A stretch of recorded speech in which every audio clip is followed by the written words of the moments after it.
ఏమండి నాకు అర్థం కాదు, వాళ్ళకి అసలు ఏది గెట్టదు, వీళ్ళకి మహిళలు అంటేనే గెట్టరు. ఇప్పుడు అర్థమైంది. చిన్న చూపు మహిళలు అంటే. ఇంతకాలం జగన్మోహన్ రెడ్డికి అమరావతి పైన ఉన్న రైతుల మీదే కక్ష అనుకున్నా నేను.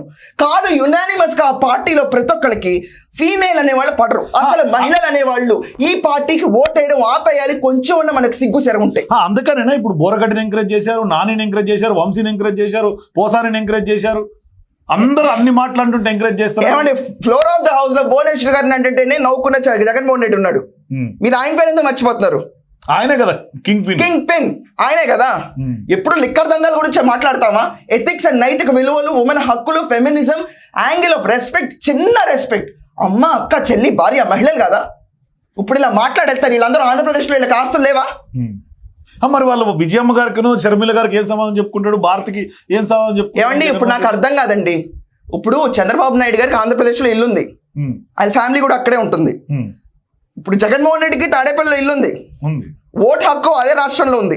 నువ్వు వద్దన్నా కాదన్నా అమరావతి రాజధాని అవుతుంది ఈ 5 ఏళ్ళలో. నువ్వు చెడి ఆపినా కూడా అమరావతి రాజధాని అవుతుంది. సరే ఆల్రెడీ అయ్యింది కదా. ఎన్ని అడ్డంకులు వేసినా అది మాత్రం పైకి వెళ్తుంది. నువ్వు ఓటు ఎక్కడ వేయాలి? మళ్ళీ ఆంధ్రప్రదేశ్ లోనే వేయాలి. నువ్వు ఓటు వేసుకున్న ఆంధ్రప్రదేశ్ లో, గెలవాలనుకుంటున్న ఆంధ్రప్రదేశ్ లో, కంటెస్ట్ చేయాలనుకుంటున్న ఆంధ్రప్రదేశ్ ని ప్రాస్టిట్యూట్ క్యాపిటల్ అని స్టాంప్ వేస్తే నీ పార్టీ నీ ఛానల్లోనే ఏపేస్తుంటే ఇలాంటి స్టాంప్స్, అది కంటిన్యూ చేస్తుంటే నీ ఛానల్ ఇలాంటి డిస్కషన్స్, నువ్వు వచ్చి ఓట్లు ఎలా అడుగుతావు? నువ్వు కాదా ఆంధ్రప్రదేశ్లో ఒక మెంబర్వి?